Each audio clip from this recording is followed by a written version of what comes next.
ಲೋಕಾಯುಕ್ತ ಮೇಲೇನು ಅದಕ್ಕೆ ಪೊಲಿಟಿಕ್ಸ್ನವರು ರಾಜಕೀಯ ವ್ಯಕ್ತಿಗಳು ಪ್ರೆಷರ್ ಹಾಕ್ತಿದ್ದಾರೆ ಪಿ ಎಸ್ ಅನ್ನು ಉಳಿಸ್ಬೇಕಂತೇಳಿ ಅದರ ಪಿ ಎಸ್ ಇನ್ವಾಲ್ವ್ ಮಾಡೋದು ಬೇಡ ಅಂದರೆ ಪಿ ಎಸ್ ಏನಿದೆ ಲೀಗಲ್ ಯಾವ್ದು ಆಸ್ ಪರ್ ಪ್ರೊಸೀಜರ್ ಏನಿದೆ ಅದ್ರ ಪ್ರಕಾರ ಈಗ ಪಿ ಎಸ್ ಅದ್ರಲ್ಲಿ ಇದ್ರ ಬಗ್ಗೆ ಇದೆ ಸರ್.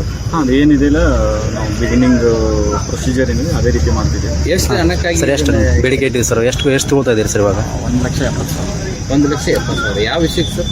ಅಂದರೆ ಇವರು ಗ್ಯಾಮ್ಲಿಂಗ್ ಆಟದಲ್ಲಿ ತೊಗೊಂಬಂದು ಪ್ರಕರಣ ದಾಖಲಿಸದೇ ಇರೋದಕ್ಕೆ ಮತ್ತು ಈ ವೆಹಿಕಲನ್ನು ಬಿಡಲಿಕ್ಕೆ.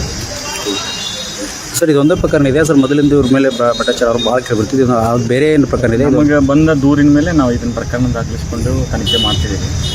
ಒಂದು ಪಬ್ಲಿಕ್ ಏನು ಕೊಟ್ಟಿದ್ರೆ ಅಂದರೆ ಸರ್ ಇನ್ನೊಂದು ಎಲ್ಲ ಪೊಲೀಸ್ ಸ್ಟೇಷನ್ಗಳಲ್ಲಿ ಮಧ್ಯವರ್ತಿಗಳ ಹಾವಳಿ ಹೆಚ್ಚಾಗಿದೆ, ಆದ್ರೂ ಅದಕ್ಕೇನು ಕ್ರಮ ವಹಿಸ್ತಿಲ್ಲ ಏನೋ ಇಲಾಖೆ ಆಯ್ತು ಮತ್ತು ಅದಕ್ಕೆ ಕಡಿವಾಣ ಯಾವಾಗ ಬೇಕಾ? ಬಾಗಲಕೋಟೆ ಜಿಲ್ಲೆಗೆ ನಾನು ಏನು ಮನವಿ ಮಾಡ್ತೇನೆ ಅಂದರೆ ಯಾವುದೇ ರೀತಿ ಕರಪ್ಷನ್ ರಿಲೇಟೆಡ್ ಬಂದರೆ ನೇರವಾಗಿ ನಮ್ಮ ಕಚೇರಿಗೆ ಬರ್ಬೋದು.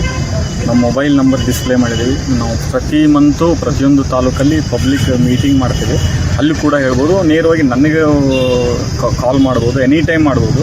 ನಮ್ಮ DVSP ಇದ್ದಾರೆ, ಇನ್ಸ್ಪೆಕ್ಟರ್ಸ್ ಇದ್ದಾರೆ, ಅವ್ರ ನಂಬರ್ ಕೂಡ ಡಿಸ್ಪ್ಲೇ ಮಾಡಿದ್ದೀವಿ. ಅವ್ರಿಗೆ ಯಾವುದೇ ರೀತಿ ಭ್ರಷ್ಟಾಚಾರ ರಿಲೇಟೆಡ್ ಏನೋ ಬಂದಂದರೂ ನೇರವಾಗಿ ಸಂಪರ್ಕಿಸ್ಬೋದು, ಎನಿ ಟೈಮ್ ಸಂಪರ್ಕಿಸ್ಬೋದು. ಮತ್ತು ನಾವು ಪಬ್ಲಿಕ್ ಮೀಟಿಂಗ್ ಮಾಡಿದಾಗೂ ಅಲ್ಲಿ ಬಂದು ಅವ್ರು ದೂರನ್ನು ಕೊಡ್ಬೋದು.